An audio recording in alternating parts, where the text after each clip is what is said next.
Hello and welcome to Read All About It, the podcast where people talk about their favourite and not so favourite books. Join me, Paul Cuddihy, as I take each guest on the literary journey of their life, from their most cherished childhood read and a book they'd recommend to anyone, to the book they couldn't be paid to read again, and much more in between. So listen, enjoy, subscribe and spread the word about the Read All About It podcast. My guest in the latest Read All About It podcast is Martin Greig, who has been and continues to be a man of many professional guises, a journalist, a writer, a publisher and a podcaster. An award-winning journalist, Martin also wrote the excellent sports book The Zen of Naka, which tells the story of Celtic's Japanese midfielder Shinsuke Nakamura, while he also co-wrote a great football novel, The Road To Lisbon, with Charles McGarry, telling the story of Celtic's 1967 European Cup triumph. In 2009, Martin co-founded Backpage Press with the aim of publishing high-quality sports writing, and the company has been true to their mission statement ever since, bringing out a number of superb sports books over the past 10 years. These include Barca, The Making of the Greatest Team in the World, biography of Italian footballer Andrea Pirlo, I Think, Therefore I Play, Moonwalker, Adventures of a Midnight Mountaineer, the baseball book Astro Ball, The New Way to Win It All, and Pep City, The Making of a Super Team, which tells the story of Pep Guardiola's first 3 seasons in charge of Manchester City. Podcasts also play a part in Backpage Press's output. They're behind the highly successful Big Interview series with journalist and writer Graham Hunter, while the Behind the Lines series features interviews with the authors of great sports writing. Martin, welcome to the Read All About It podcast. Thanks for having me, Paul. We're here to talk about books and your taste in books, but just even, as I say, a man of many professional guises, and always been books, writing and publishing that you've been involved in professionally for many years now. Yeah, absolutely. I mean, I've always had a passion for books and writing. I remember doing work experience when I was a budding journalist, and a guy who was the kind of boss of the company that I was working at said to me, "Do you want to be a sports writer or a sports reporter?" Which I thought was a great question, and I decided that I wanted to be a sports writer rather than a reporter. And I think probably my career in journalism gravitated more towards the writing side than the reporting side, and probably the extension to that would be, writing a book, which I eventually did with the Nakamura book, and then going full on for the publishing, and then starting the company in 2009. So definitely writing books long form, that's always been my passion. And interesting, if you go into the Backpage Press's website, and I know it was this love of particularly American sports writing, which is considered in a much higher vein than perhaps it is in the UK, that was a motivation. But it's interesting that a sports writer is certainly a profession and a career over in America that's very much revered and respected. Yeah, I mean, it's a much more celebrated form over there, and if you go, if you look at the New York Times, then you'll very often see sports books reviewed in the arts section and the book section. You rarely see that in the UK. In fact, there's hardly any platforms for book reviews, sports book reviews in the UK, which is quite sad. 442, I've got a very small column on it, but apart from that, there's really very little. So, American sports writing's always been a passion of mine since I started reading guys like David Halberstam back in the day. And even up until recently, I was having a conversation with my business partner last week about our sports books of the year, and my sports book of 2019 would be by Wright Thompson, the great ESPN sports writer. It's called The Cost of These Dreams, which is like a compilation of his writings throughout the years. Big long form essays on Tiger Woods and Michael Jordan, and really fascinating subjects he takes on, and sometimes spends months, if not years, doing these set pieces and building up a profile of the person and really getting under the skin of the subject. And that to me, elevates it above so much else that's out there in terms of the sports writing canon. And it's still, American sports writing is definitely still my passion. Because I sometimes think, certainly a lot of publishers and a lot of, whether it's magazines, newspapers or even book publishers, miss a trick with sports writing, because there is, as your company's proved it. I think of some of the books that were produced of Hugh McIlvanney's great writings in the past. There is a market for, because people who like sport like to read about it, and they also appreciate good writing. And I think sometimes it's a lot of publishers go for the quick fix, the autobiography of who's the latest sports person in the news, rather than maybe going a wee bit deeper and delving a wee bit deeper into the stories behind that. It's definitely harder to market those type of books. And I think the market has become more mainstream in the last 10 years. I think it's a bit of a crowded marketplace as well. Even there's much more sports books being published now than when we started the company, so it's quite hard to get your voice heard. And if the book is not a kind of high profile autobiography or hinged around a big branded football club or a big branded player, then it's harder to kind of tell the story of the book and the publicity. So, I think it's really hard. But I mean, we published a book this year called Astro Ball, which is about the Houston Astros baseball team. But it's really about how they found this model to meld human judgment and analytics. And it's like the kind of next phase of the Moneyball story, which was purely about analytics and how all the old scouts got cleared out in favour of the data.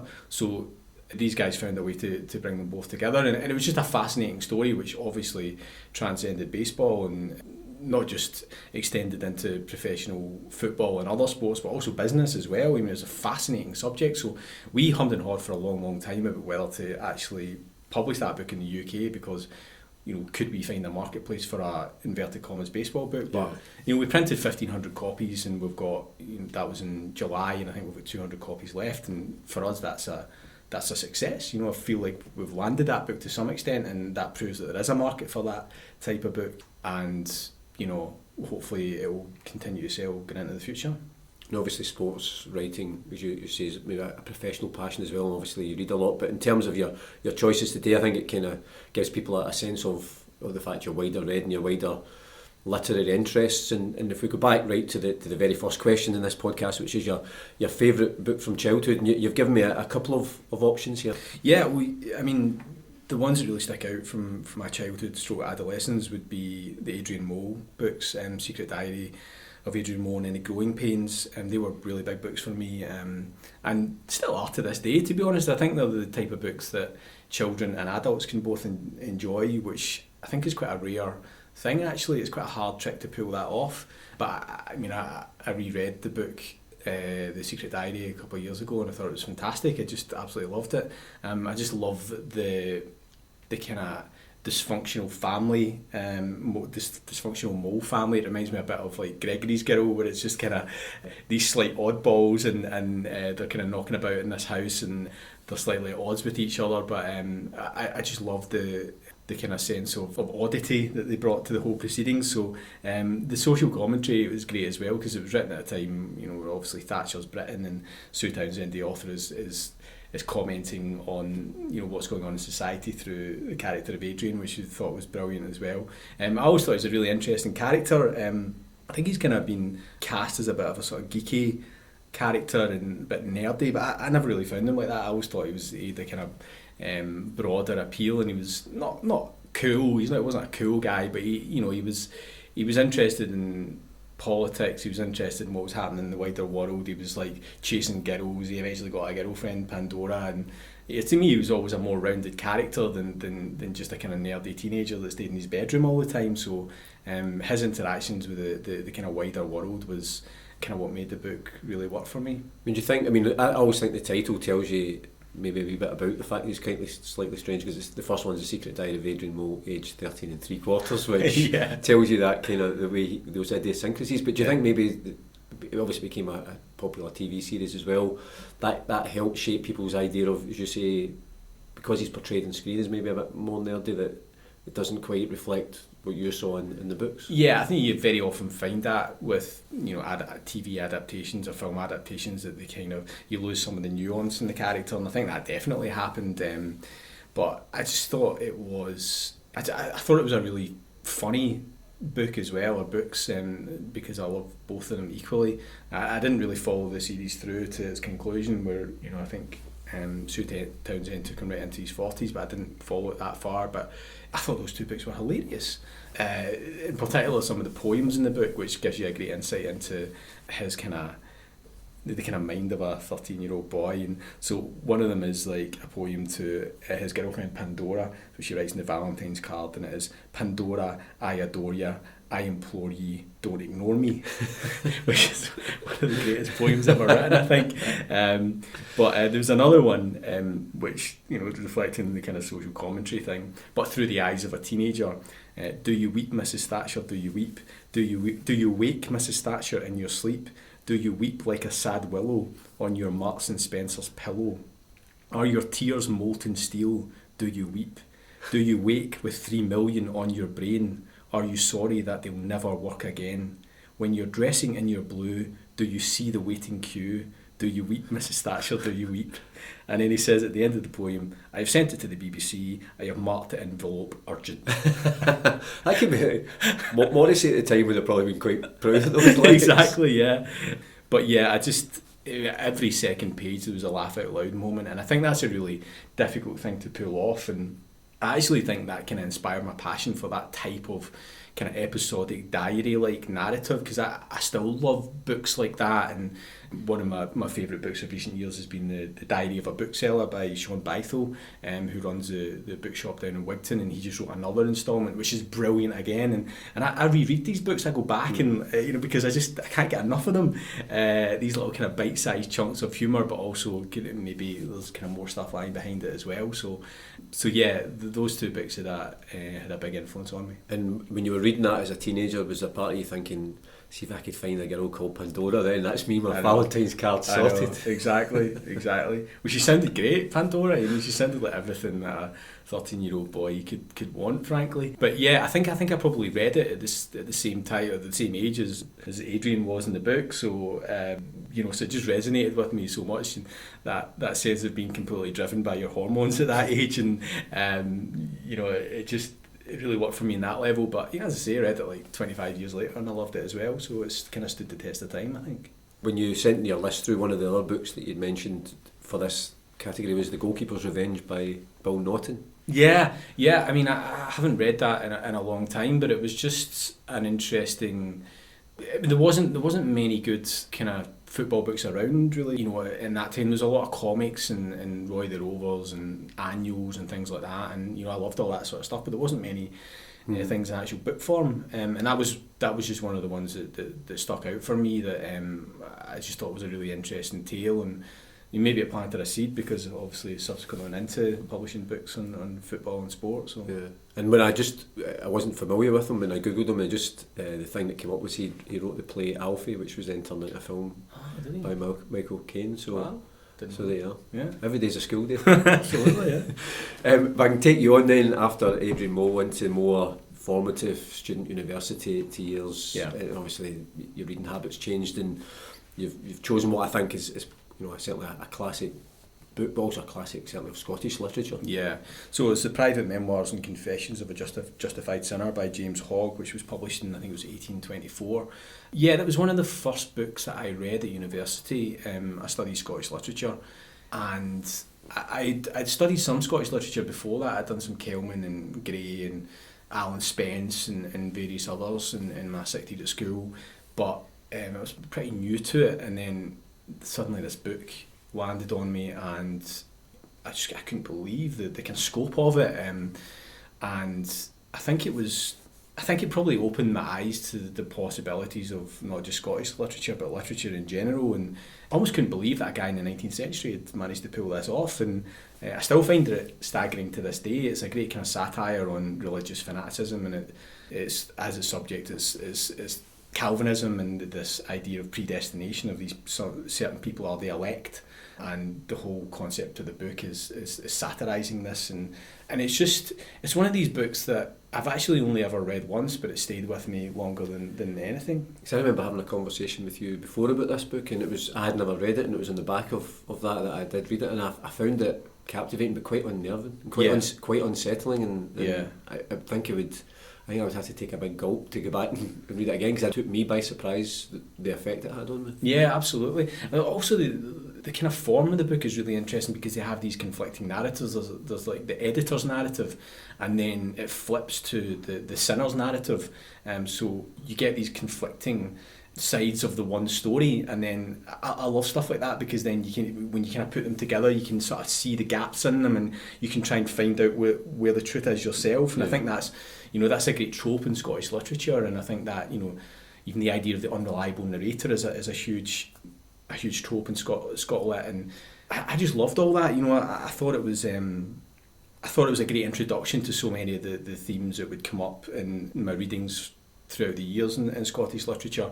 But yeah, it is an unnerving book. Yeah, I'm glad you said that, because I was at an event 2 or 3 years ago, and it was on the Scottish Gothic novel, and there was 3 authors there, and we're talking about, it was actually on Halloween, and we're talking about the kind of scariest books they'd ever read, and I think I asked a question and then of one of the authors, and then the author said, well, what's the scariest book you've read?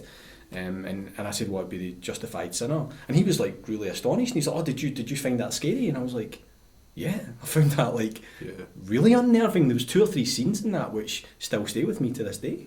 It's very rare that you find a book that has that effect, but it's obviously, when you mentioned the fact it was early 19th century it was written, but obviously had a profound effect on subsequent writers in that century, but beyond, in terms of having read it, and you mentioned earlier the scope of what is possible from a Scottish writer, and I think it's maybe, I don't know if it's as well known as it should be in terms of where it should stand in the canon of Scottish books. Yeah, I think so. I mean, one of the amazing achievements for me was the way that it kind of paralleled the kind of supernatural elements to the book against the psychological, and how in some ways you could read some of these occurrences in the book as supernatural, but also it's really a portrait of madness, of a man's descent into madness, and the psychological deterioration of this character, which was one of the things that kind of blew my mind, because this is like early 19th century, probably 150 years before anyone's talking about mental illness in any kind of real terms, but this author managed to capture something of it quite profoundly. So the fact that you could look at it from both these points of view, to me, was just an amazing achievement. So if you're thinking of reading the private memoirs and confessions of a justified sinner, just be warned it might unnerve you. Yeah. Well, you mentioned about TV adaptations of Adrian Mole, and this Justified Sinner is kind of the great unfilmed Scottish novel, and I think there's been various attempts. I think Bill Douglas spent 20 years writing the script and then actually passed away before it came to fruition. Ian Rankin had a go at it 9 or 10 years ago, but that project seems to have disappeared. So it's quite a visual book in some ways. There's an incredible scene in Arthur's Seat, which you might remember. Yeah, absolutely, and yeah, I feel, but almost now with the way that the TV and film is developed, you can almost see it as like a Netflix series or something like that. It's quite episodic in a way. Yeah, because I always wonder that, because certainly they're always looking for content that they maybe, and I know they have gone into literature, and you know, again, it's maybe just needs somebody like this podcast to herald it, and hopefully we may get a commission if it is. Yeah, let's give Chris Dolan a call and get him onto the job.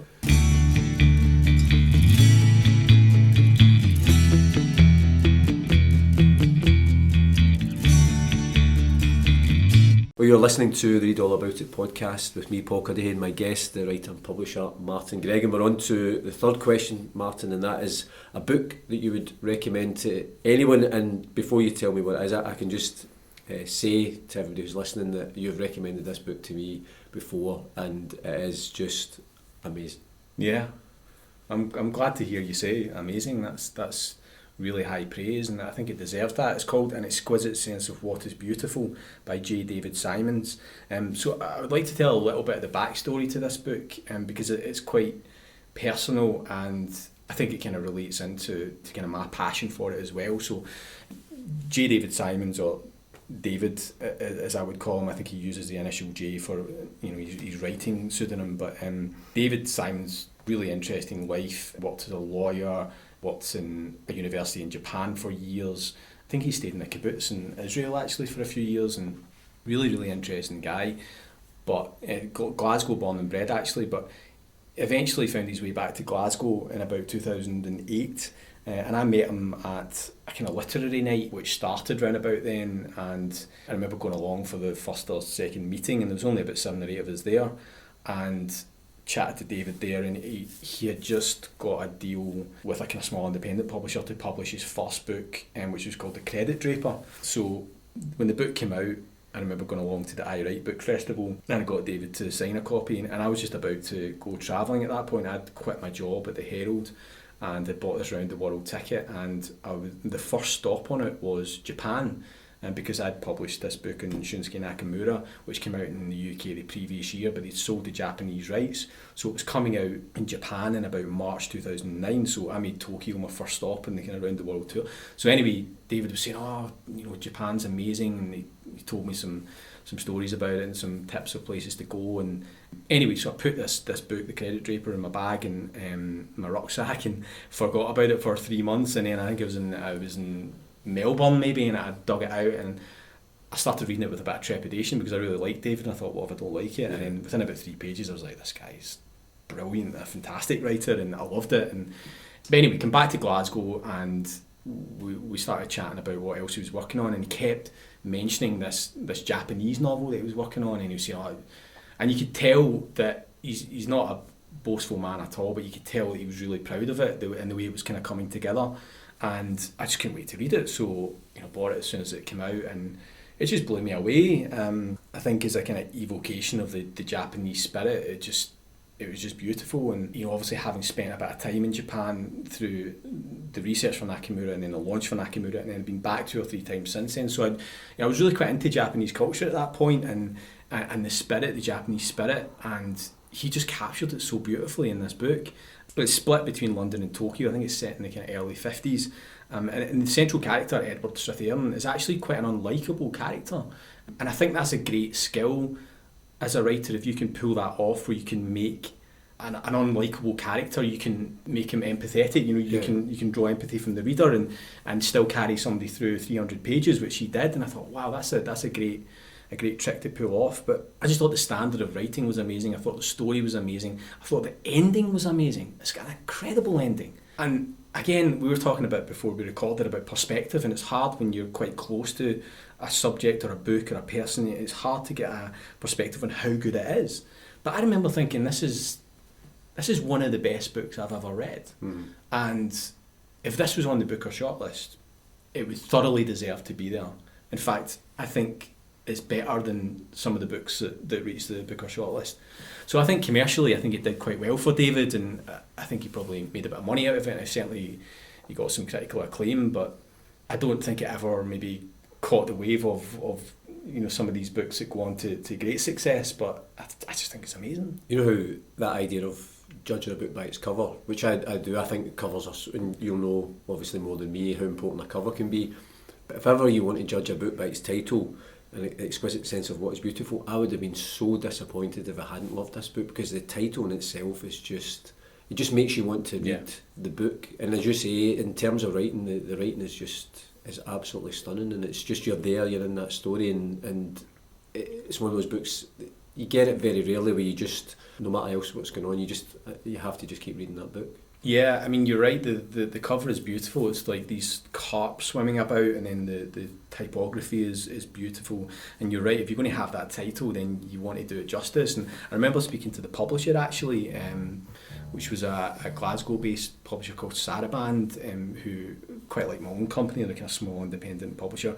And the head of the company was saying that she had spent quite a bit of money on this cover, and I'm not saying it was money they didn't have, but it was probably a bigger expenditure than they would usually, but she wanted to do the book justice by really making the cover special, and I think it is. It's a special cover, it's a special book. And you said, you touched on it, the pressure of reading a book by someone a friend, and obviously you're still, people will give you books that they've written, and they'll still expect some sort of critique of it, but it's an added pressure for you as a reader, because as you say, you desperately want to love a book because the person's your friend, and obviously it helps if that comes together.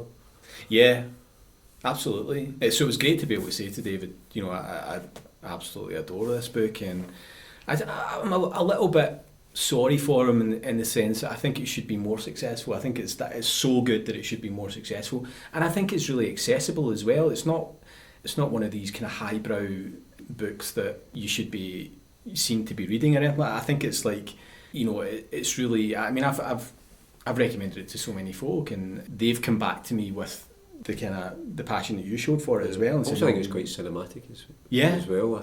Yeah, it is, because it's such the part of it is set in the mountains outside Tokyo, and this incredible hotel, which actually I reread the book about a month ago, and I actually looked up the hotel that it's kind of based on, and there's a little kind of promo video on YouTube where David's talking about the book, and then they cut to these stills of the hotel. So I looked up the hotel, and it's actually closed. I think it was impacted by the recent earthquake, and it doesn't open until midway through 2020, so it's actually closed at the moment. But it just looks incredible, and I'd love to go to that. I'd love to do a little pilgrimage to that hotel.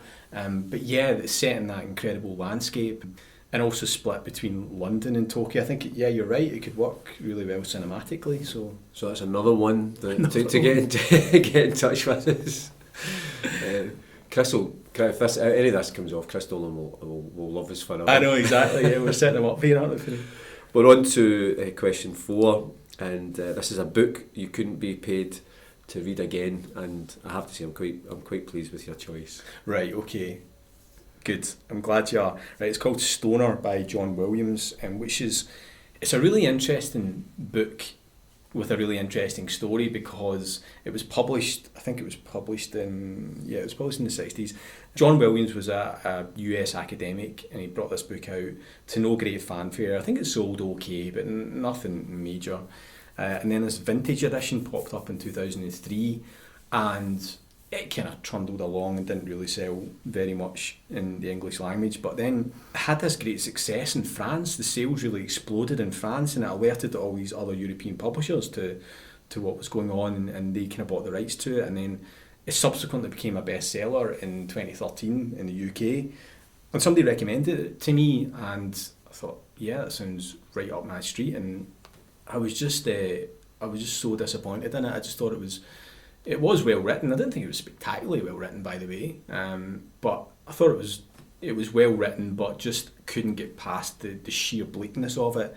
Page after page after page, it's just a kind of breakdown of this guy's suffering and how his life is taking bad turn after bad turn. So I think it's one of these books that, like, the story behind it kind of drove some of the success of it, because it was this kind of gem that had been uncovered, and suddenly this book from the 60s is echoing through the years, and there was big articles in the Guardian. Julian Barnes was big chin stroking pieces on it and stuff like that. So I almost think it was like the story behind the story was part of why it enjoyed this renaissance.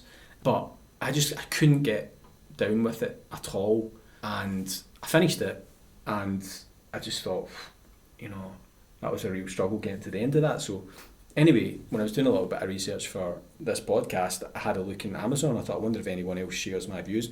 Now, the vast majority of reviews on Amazon are pretty good. I mean, I think it's got like 4.5 stars out of 5. But I always look at the 3-star reviews, because I think they're even for our own books, by the way, I think they're always the fairest. And the 5 stars are just people that are, in love with it, or complete fans, and the 1 stars are just haters. So you want the people in the middle, and you always get really measured comments. And even with our stuff, very often the people that leave 3 stars, you can kind of get on board with what they're saying. You go, yeah, that was something that I was a bit worried about before we published it, and then they nail it. Yeah. So anyway, I dug out a couple of 3-star reviews, and this is from Jem, Jem, 3-star review. Okay, I admit it. It is well written, in fact beautifully written. If you like the idea that life is meaningless and we are here pretty much just to suffer and then die, then this is the book for you. If, on the other hand, you enjoy good, well-written literature that has at least a shred of hope, then avoid this at all costs. And then Mr. C.L. Bradley on Twitter and on Amazon says, a depressing tale of how a weak man wasted his life. That's spot on. Actually, I was always a bit... Afterwards, I read it, and I probably had the same reaction to it. I absolutely... The main character totally infuriated me. Sometimes you just want to grab a character and just shake him and just do something different, do something, anything. But I don't know whether because of the hype and coming to a book like that, it's so much praise and so many accolades, and everybody seemed to be reading and talking about it. I wonder if I'd read it before that, I might have had a different reaction, because I don't know if it builds up with expectations. Yeah, I 100% agree with that. I was actually speaking to a mutual friend of ours, Stu McDonald, about this, and I was complaining about the Sally Rooney books, which I've read both of, and I thought, once you kind of get into her style of writing, you kind of get into the flow of the book and stuff, and then I got through both of them, and I thought the first one was better than the second one. But I remember saying to Hugh, I was like, really? I mean, I understand that you know, it's quite zeitgeisty and all that, but really? And he was like, well, yeah, but that's what happens, you know, you just get these books that are zeitgeisty and they're not necessarily everything that you want them to be, but you just have to deal with that. And I think I fell into that trap with Stoner, basically. I mean, that always happens with novels, and I suppose as a novelist as well, you were talking about David Simons, and maybe his book didn't get the widespread acclaim that maybe deserved, and I suppose every novelist is just hoping for that little bit of magic, that just something clicks, and a good book or a great book gets the praise and the recognition it deserves, and you know, it's that magic that if you knew what to do, then you would make a fortune as a publisher as well. There's some kind of mysterious alchemy that happens that allows that to occur. I mean, it's interesting, like the one that was shortlisted in the Booker, the My Bloody Project.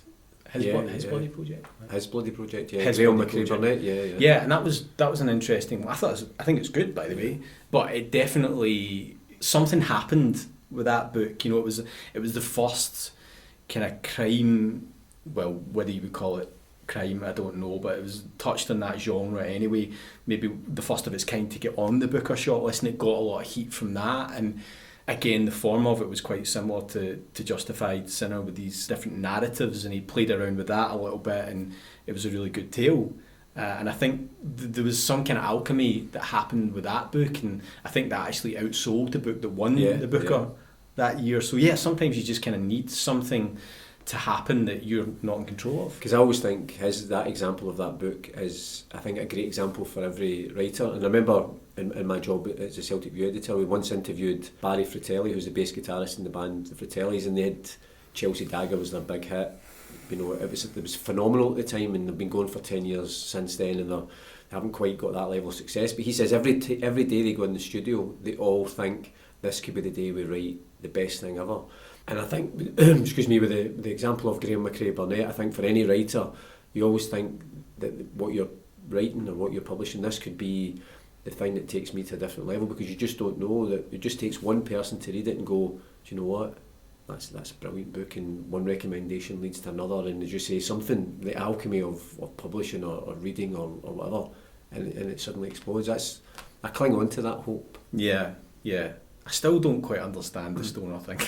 Even the story behind the story is quite interesting, but I still don't quite get it, and I don't think it's good enough to have justified the hype that it got. No, I'm absolutely with you on that one. We come to the last question, and it's either the last book that you've read or the book that you're currently reading. Yeah, so the book I'm reading just now is Cider with Rosie by Laurie Lee, which I've had for a couple of years and I've just not got around to reading. A friend of mine bought me it, and I really enjoy writing kind of rooted in the natural world, and I think my friend obviously tuned into this because it's a very kind of evocative novel. It's set in this kind of small Cotswold village, and you know, there's a lot of writing about the changing of the seasons and the climate and all that sort of stuff. But anyway, I finally picked it up about a month ago, and I've been kind of chipping away at it. And when I say chipping away, I don't mean that in a negative sense, because I think it's the sort of book that is so laden with beautifully descriptive language that yet it forces you to slow down and read it properly and just get all the different textures in the text. So that's what I've been doing. It's very therapeutic when you want to kind of come down after a busy day or whatever, and it forces you to lengthen your attention span, and I think it's great. But the first half of the novel is quite, you know, bright and bucolic, and it's lovely, but it really darkens in the second half, and you realise how tough life was, you know, how, you know, particularly rural life was back then, and you know, it's really quite powerful in that sense. So I think I've not reached the end yet, but I'm really enjoying it. It's kind of different to anything I've read before, and hopefully it will take me down a route of reading more Laurie Lee. I'm really interested in the As I Walked Out One Midsummer Morning. It's interesting, we've mentioned a couple of times in the podcast Chris Dolan, who's a writer, we both know him, and he was the first guest on the Read All About It podcast, and he, on the back of, he's obviously read those Laurie Lee books, and then he recreated that trip with a couple of friends going over to Spain, did a bit of cycling, but also was busking around Spain as well, and was writing a book on that, kind of slightly mirroring that journey that Laurie Lee takes in I Walked Out One Midsummer Morning and walks, basically sets off from England and goes over to Spain. Yeah, I think that's really interesting. It's funny how things kind of come together to give you a nudge into picking books up again. And I was rewatching a series called The Trip, the TV series, The Trip to Spain, with Steve Coogan and Rob Brydon.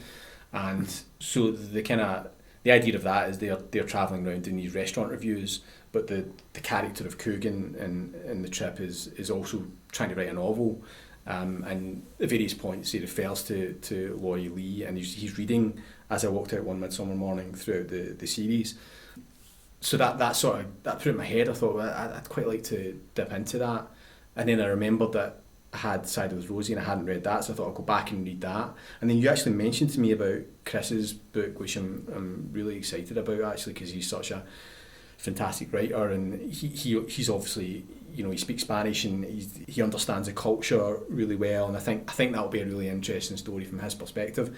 But I think what I'm going to do is I'm going to read, I think Chris's book is out in 2020, isn't it, at some point? Yeah. So I think I might read Laurie Lee and then read Chris Dolan and then have that comparison. Yeah, have the comparison. I think they'll be 100 years apart or something like that, roughly. But yeah, I think it'll be interesting. I think I'll get more out of the experience from reading the two books side by side. I mean, in terms of your reading tastes, do you have a specific taste in terms of fiction or non-fiction, or particularly given what you do in your work, do you try and steer away from reading sports books, for example, as a way of relaxing? You mentioned earlier on this was a good thing to just maybe relax after quite a hectic day or a hectic time at work. Yeah, I do steer away from sports books, actually, which is quite challenging because I still feel like I need to keep my hand in with that, but I have to build time into my working day to read sport, basically, because when I'm off the clock, it just invades my headspace too much to be diving into sports books. So I do avoid that, but I'm quite varied, I would say. I mean, I actually I used to read a lot of kind of businessy type books, and I don't read them either because it's quite hard to disengage after your work if you're reading about business practices that you think, maybe I could implement that, and suddenly your mind's away. So I try not to read too much of that anymore. But yeah, I like fiction and non-fiction probably equally. The book before Sided with Rosie was Malcolm Gladwell's latest, Talking to Strangers, which was fantastic. It's about kind of behavioural economics, and really interested in that sort of stuff. But yeah, I'd usually have a non-fiction and a fiction book on the go at the same time. Yeah, and I mentioned right at the very start, the introduction, in terms of your own writing. Obviously, there was the book about Nakamura when his time here at Celtic, but he also co-wrote the novel, which is a great football novel, telling the kind of twin narratives of the fans going to Lisbon in 1967 and the story of Jock Stein as well. And have you ever, given the scope of what you read yourself, have you ever been tempted to explore some fiction writing again? Yeah, I'd love to, but I don't really have the time to do it through running the company and my growing family as well. I've got an 18-month-old daughter and I've got another one due in 3 months, so I just don't really. It's very hard to be creative when you're knackered. So I just, I was actually thinking about that. I said I'd love to write more fiction, but I actually think what I might do instead is try and learn more Spanish. I know a little bit of Spanish, but I think that's something that you can do quite kind of methodically, rather than it doesn't require the synapses to be flashing in your brain. You can just work away in it. I think for this period in my life, I think I might do that rather than try and fire up the creative engine and dread something out. I don't really. There's one idea that I would quite like to pursue, but it stretches further and further away when I look at it. So maybe one day, but not anytime soon. And obviously, as your family get older and they grow up, you have kind of certain books in mind that you'd love to recommend to them when they're as obviously as your kids start to discover books as well, that you hope to pass on to them. Yeah, I mean, I always liked the Harry Potter series, and I think it's become such an industry, hasn't it, the Harry Potter juggernaut. But I think they're really interesting books with nice kind of little moral hearts to them, and I'll go back and reread them before I introduce my children to them. But yeah, I'm quite excited about introducing them to that world. And I was in Waterstones in Glasgow last week, and the first floor is almost kind of made into this kind of Harry Potter Because my experience as well with my daughter, one of my daughters is a prolific reader, and other people I know whose kids are maybe adults now and love books, Harry Potter has been the key. That's what they've, at a certain age, they've engaged in. It's their books, it's their world, and once they've discovered that love of books through that, it takes them who knows where in terms of reading, which is always a great thing. Yeah, it's good writing as well. I mean, I've always thought that she was a talented writer, and I read a few of her crime novels, which she obviously published under the Robert Galbraith pseudonym, and you can tell from that she's a very talented writer. So yeah, I think that would be a really interesting one to explore with them. And then once they're old enough, then they can start reading all the back page press books as well. Yeah, exactly, yeah. If they're still in print. I'm sure they will be. But sadly, we've come to the end of the podcast. Martin, it's been a real pleasure. I know you and I have often spoke about books as well, so it's been great just to spend some time going through some of your favourites and not so favourite books. So thanks for joining us in the Read All About It podcast. It's been a pleasure. Thanks very much, Paul. Thanks for listening to the Read All About It podcast, and I'd love to hear what you thought about it. You can get in touch via Twitter at ReadAllAbout20, on Instagram at ReadAllAboutItPodcast, or you can send an email to readallaboutit@paulcudahy.com. If you've enjoyed the podcast, subscribe, leave a review and spread the word. If you haven't enjoyed it, say nothing to anybody. But I do hope you can join me, Paul Cudahy, next time on the Read All About It podcast. And in the meantime, keep reading.